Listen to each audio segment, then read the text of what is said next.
channel. Apologies for the delay, as I did take a little bit of a mental break. As most of you know, if you've watched my previous videos, I am unemployed right now, full-time unemployment. I do have a part-time job that I love and is like such rewarding work, but I am without a full-time job right now. So, and I live in New York City, so that's a lot. That's a lot.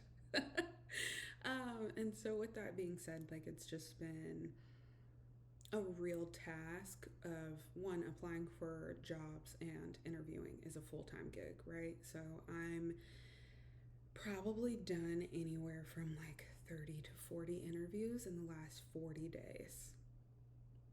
That's crazy. These companies and the like 5 to 7 interview processes. Anyway, so being unemployed in New York, trying to pay your bills is very hard. It can get discouraging. You can feel like you're failing. And I'm not going to lie, last week I had a complete spiral and a full kind of breakdown where I just was like, I'm failing at life. I have accomplished nothing. I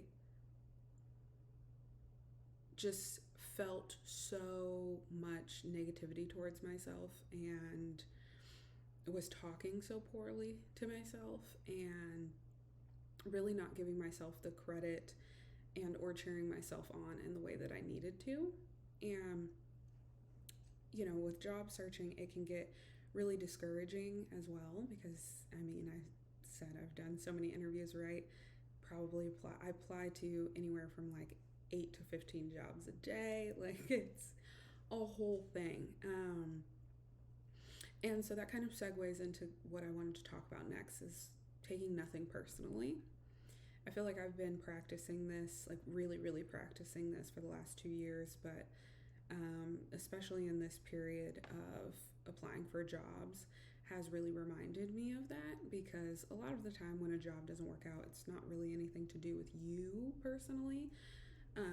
And so that has just given me kind of that reminder, but also like in your personal life, right? Like there are so many things that happen on a day to day. There are so many people and there's so many opinions, especially with social media, etc., where people are just spewing out their opinions at you all the time, right? I'm doing it to you right now.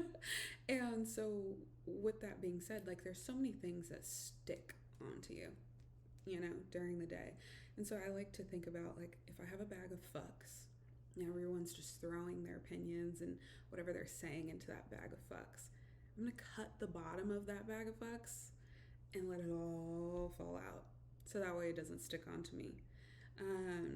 And taking things personally. Obviously, if you have friends or family that are coming to you or, you know, legitimate things, but for the most part, just let shit go. It's not that serious. People want to hear themselves talk. It's not that deep. So, another practice that I've been doing is writing love letters to myself. And I had to do this last week because of where I was at mentally and, you know, just not feeling the strongest per se, mentally and the most like supported by myself. I definitely don't reach out to like my village enough sometimes, but this is kind of like why this is nice because I can kind of put these thoughts out there. But I definitely had a little bit of a spiral last week, and so I was like, you know what, I need to really nurture myself. I need to give myself that respect, that love that I deserve, and that oftentimes we seek in others. I think it's so important to give yourself the love that you want to receive from others. So for me, I love to write love letters, love notes to my person, and like that's how I like to express myself to someone. I think that's just like such an intimate thing. For me personally, I love to write. I love words. Like words are just the things you can do with words and the things that you can express to someone I think are beautiful. And so I love to be able to like handwrite someone just like a note about how I feel about them. So it's like, duh, should do that for myself, obviously.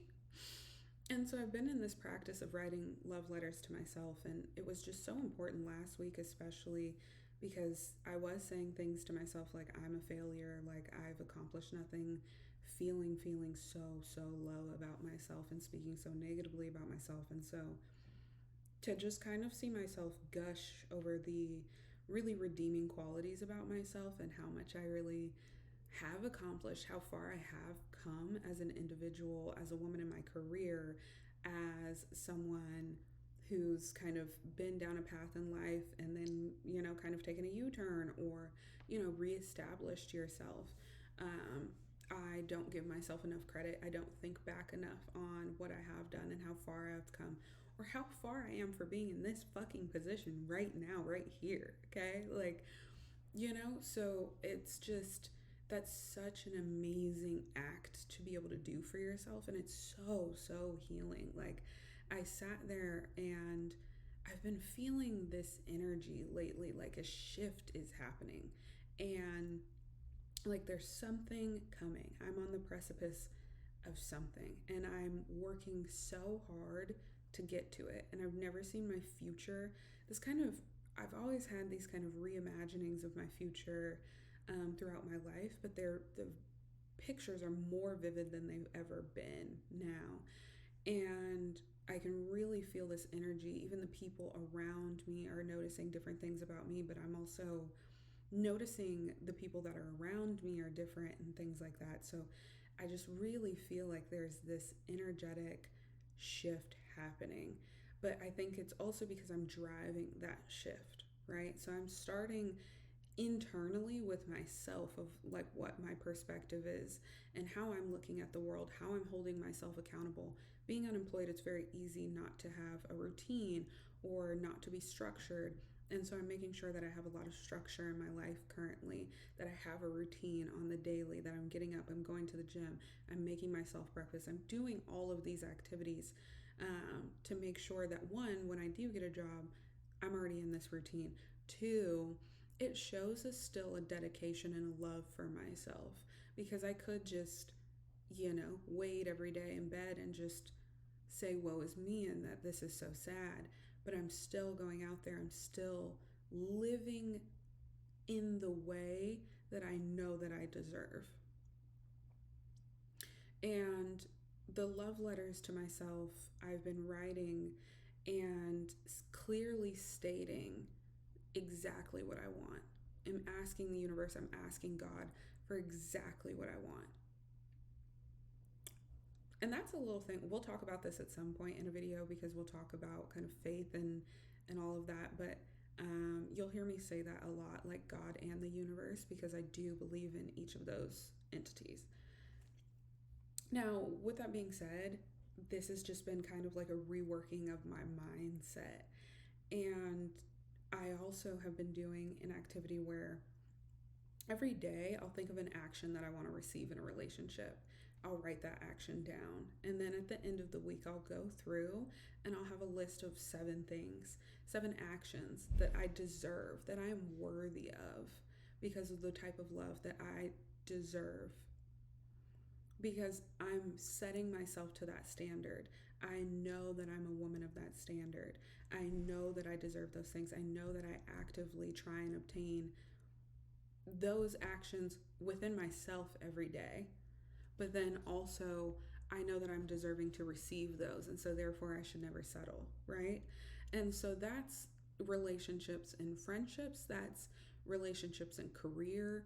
That's your intimate relationships, whatever it is. Just writing those things down on a daily basis and then seeing how much you're worth, how much you're deserving of, and how much you should never settle for. What that does to your perspective and your mindset, like I had a man tell me last week and he was like, you're so how are you so confident, but also like kind of trying to tear me down at the same time, definitely trying to tear me down at the same time. And I was just thinking to myself, like, you can have that value in yourself too. You can have that love for yourself too, and you should. You should talk about yourself in that way. And it's not from a point of being conceited. I think people who still have that insecurity within themselves can kind of see it in that way, but it's really not that whatsoever. It's more of just this like passion, this hunger, this love for yourself. And it will change how you see that you show up in your relationships, how you show up to yourself on a daily basis when you're taking these actions of writing yourself a love note, telling yourself what you're deserving of every day, not settling for those things. It will do wonders to your perspective and your mindset. And I cannot wait to see what y'all do with that. And I'm going to keep doing that. We're going to hold each other accountable to keep doing that so we can keep moving forward. We're not getting discouraged. We're going to continue to work our asses off. We're going to get an FTE, okay? It's all coming together.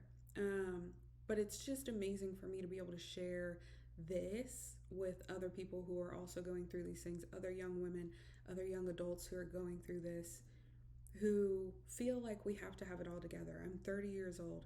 I thought that 30 was so old when I was younger, and I was like, oh my gosh, like if I'm not married with kids and have a house and all of the things by 30 years old, and good for you if you do have that.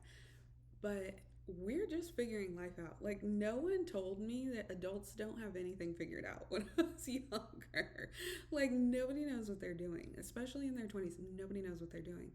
But now, entering into my 30s, I feel like I have some establishment of life. And so I'm like using these tools and doing a little bit more self reflection and doing a little bit more self work and taking time and enjoying the time that I have with myself, because I'll never get this back. I'll never get this back.